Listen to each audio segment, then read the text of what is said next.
Henshin! Episode yang menjadi pengawal sebelum debutnya Kamen Rider From ala mode-mode di episode berikutnya.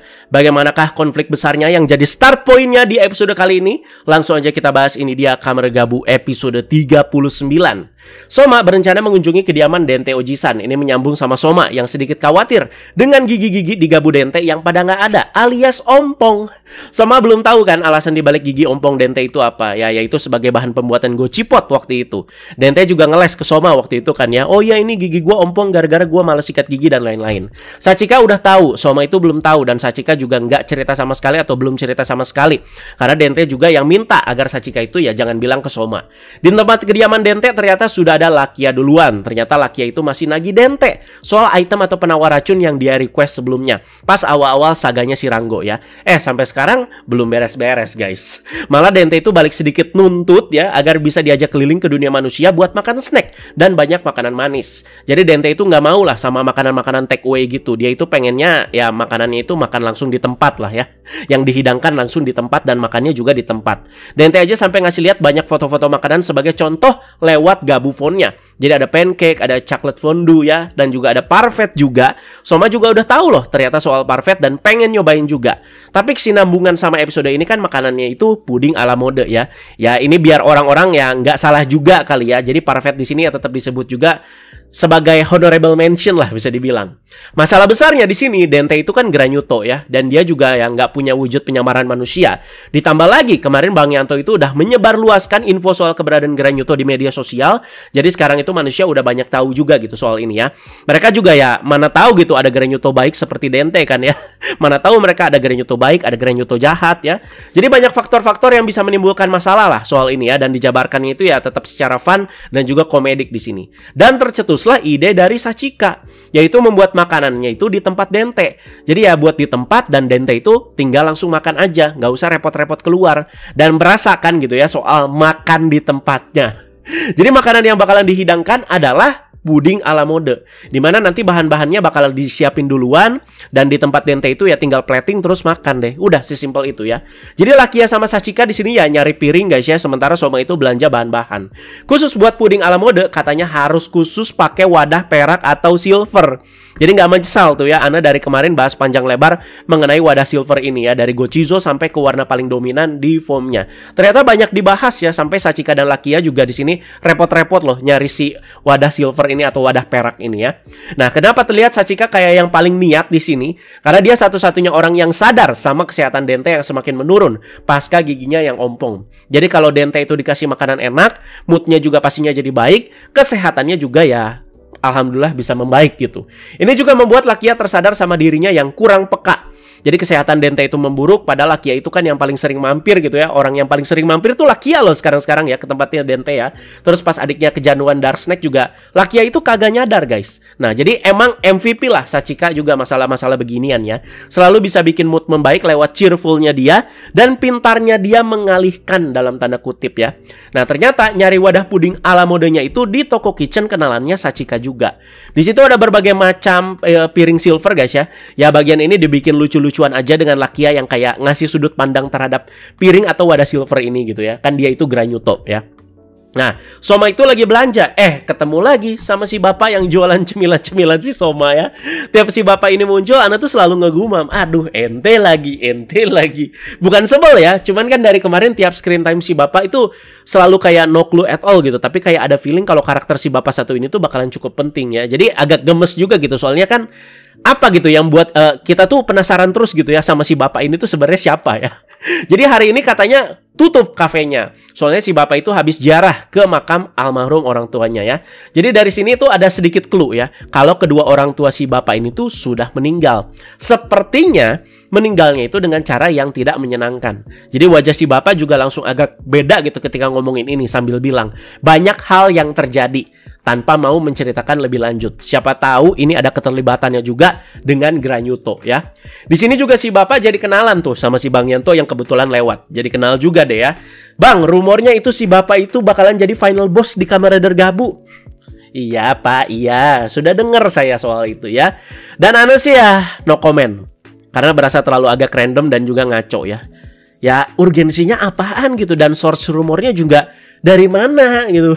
Sekarang orang tuh bisa nyimeng dengan gampangnya, dan ketika ditanya balik valid apa enggaknya gitu ya, ya tinggal balas aja, anggap aja rumor. Nanti Anda mau bikin rumor sendiri aja kalau gitu ya. Itu final boss Gabu itu Bang Yanto. Nanti lawan Soma, biar vibes-nya itu berasa kayak Naruto lawan Sasuke. Lah, dari mana itu, Bang? Ya anggap aja rumor. Nah, enak kan? Ya sekarang Anda ketawain dulu soal ini ya, soalnya belum jelas juga gitu soal ini. Kalau emang ternyata semakin mengkerucut ke sana, ya bolehlah kita bahas lagi lebih lengkap ya. Tapi ya respon pertamanya ya seperti itu ya. Oh ya, baru tahu juga ternyata nama si bapak di sini Hidamari. Oh, baru tahu namanya aja episode ini, guys. Jadi Bang Yanto itu masih sibuk menginvestigasi soal keluarga ibunya Soma ya. Ya udah, kerjaan dia itu sekarang kayak gini ya. Nah, soal si bapak Hidamari tadi, balik lagi nih ke prediksi awal kita yang sempat rame dan lebih masuk akal. Kalau si bapak ini adalah salah satu keluarga dari si Inoue Michiru ya. Makanya tadi kenalan sama si Bang Yanto. Dan masih soal Bang Yanto, semoga nanti ada lagi scene pas Bang Yanto itu mampir lagi ke toko Wagashi Ando. Pas kesana, loh, si Pak Kenji kok nggak ada? Udah dibegal sama Tante Grota kemarin ya. Tapi kan yang lain termasuk Bang Yanto itu ya belum tahu ya. Jadi Anda nggak maksa soal ini tuh harus ada dan jadi heboh gitu ya. Bilang, oh iya plot hole. Kalau masih sempet dan ada screen time aja ya. Oke? Jadi ya biar apa ya, biar lebih memperlengkapi aja gitu soal kematian Pak Kenji itu kemarin ya gimana ya. Jadi masak-masak itu dimulai di Happy Pare ya. Soma, Sachika, dan Lakia pada sibuk masak, bikin puding, bikin krimnya, motong buah juga ya. Jadi Gochizo-nya juga bertingkah cukup lucu di situ dan tinggal siap dibawa dan di plating di tempatnya Dente. Oke, kita pindah bahasan dulu ke Tante Grota nih. Jadi di pembahasan kemarin Ana itu udah jabarkan alasan kenapa Tante Grota yang membunuh Pak Kenji ya. Jadi biar kita itu sebagai penonton dapat hooknya. Terbukti cukup berhasil kan, semuanya rata-rata langsung sebel sama Tante Grota. Emang agak disayangkan sih sejauh ini ya dengan karakter Tante Grota yang cukup kuat dan menarik. Treatmentnya itu nggak begitu bagus di serial ini ya. Developmentnya juga ya berasa nihil. Jadi di awal dimulai dengan Lisel yang nyamperin ke tempat si Grota yang lagi ngumpulin Human Press ya. Jadi bagian ini jelas berasa banget nyari-nyari kesalahannya ya. Padahal Grota yakin Human Press yang dikumpulin itu udah kualitas tinggi semua. Gak cuman buat cari kesalahan, tapi kayak buat ngejek aja gitu si Lisel di sini ya. By the way, soal 10 juta Dark Snack di sini jadi berasa kayak agak ngambang ya pasca kematian Rango ya. Jadi urgensinya jelas sangat-sangat menurun gitu. Jadi kayak bukan main objektif lagi dari si Boka Jardak ya. Ya udah gitu doang gitu ya. Emang antagonis seperti Grota ya masih ngerjain gitu. Jadi ngumpulin Human Press untuk bahan dan lain-lain, tapi berasa jadi formalitas di fase cerita sekarang aja gitu. Itu kalau dari Ana ya, dari POV Ana ya. Apalagi Lisel baru ngabarin kan kalau Jeep baru aja dimodifikasi oleh Nyelf menjadi seperti Akagabu. Jadi Jeep itu masih hidup setelah pertarungan dengan Soma kemarin. Jadi kita tangkapnya ya jadi dua kemungkinan aja ya kenapa Jeep itu masih hidup di sini ya. Pertama, iya emang plot armornya itu ya gede banget si Boti satu ini ya. Dan kedua, banyak juga yang komentar kalau di pertarungan kemarin Soma itu sengaja tidak mematikan Jeep. Jadi over smash sedekat itu diturunkan power levelnya biar Jeep itu nggak mati. Soalnya pas Lakia itu nanya ke Soma, nggak lu abisin tuh? Soma bilang nggak katanya. Nah agak aneh emang ya. Soalnya di pertarungan sebelumnya pas pakai Blizzard Sorbet, Soma itu terlihat jelas nggak ada keraguan sama sekali guys ya. Jadi dia itu siap ngabisin Jeep kapan aja. Kalau ada dua pendapat dan kemungkinan seperti ini, yuk bisa lebih menghargai tangkapan orang lain yang menonton ya. Kalau mau diskusi, awalannya nggak perlu pakai kata ah salah lu atau ah bukan gitu. Nah, jadi bisa lebih kondusif lah untuk memulai perbincangan atau diskusi ya. Jadi ya Jeep itu jadi marah ke Nyelf guys karena dikira Nyelf itu ya ingkar janji. Jeep kan ngarepnya ya kalau dia itu udah beres dioperasi ya kekuatannya itu bakal seimbang, bahkan bisa ngalahin si Soma. Ya kali pak, lawannya aja over sama Master Gabu pak. Nyelf beralasan kan Jeep itu ya baru dioperasi jadi butuh penyesuaian ya. Apalagi transpalasi kayak gini resultnya kan bisa beda-beda tergantung orangnya. Akhirnya Jeep itu ditenangin sama si Lisel di sini ya. Seperti yang Ana tangkap dan komentarin dari kemarin, bagian Lisel yang ngasih semangat atau nenangin Jeep juga berasa lebih kayak ngejek gitu temen-temen ya. Dari kemarin tuh kayak begitu ya. Jeep kalau dari pandangannya di bagian ini juga kayak udah mulai muak gitu dibeginiin terus ya. Lisel juga menyuruh Nyelf untuk meneruskan penelitian soal racun yang dipakai oleh Rango ya. Dan ini atas suruhannya papanya si Lisel yaitu Boka Jardak katanya. Anda juga sampai bingung ini karakter Jeep juga mau dibawa kemana guys, masih dihidupin sampai titik ini loh ya. Andai kata dia itu tiba gitu ya di hari atau scene dia itu harus mati, at least harus dibuat sepuas mungkin sih karakter kayak gini ya.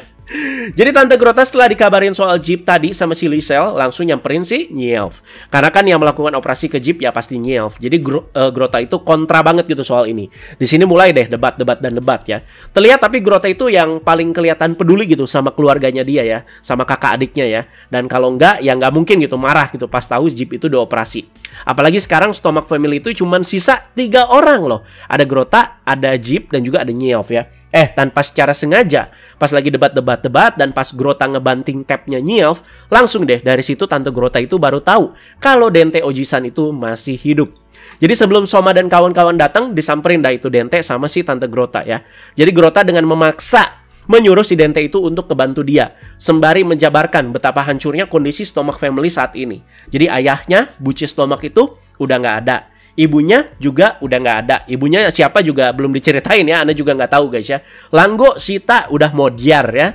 Jadi Jeep nikah sama Lisel Jardak. Bahkan udah ganti namanya jadi Jeep Jardak ya. Nyelv juga sekarang kerjanya kan di bawah keluarga Jardak langsung. Yang bisa kita tangkap apa? Sekarang Grota itu cuman seorang diri. Soal tangkapan Anda dari kemarin yang bilang Grota itu terlihat yang paling peduli sama keluarganya ya terbukti dari kata-kata yang juga dikeluarkan sama Dente. Kan? Tapi Tante Grota ya di sini kayak nggak mau terima. Kesepian dia tuh ternyata, guys ya.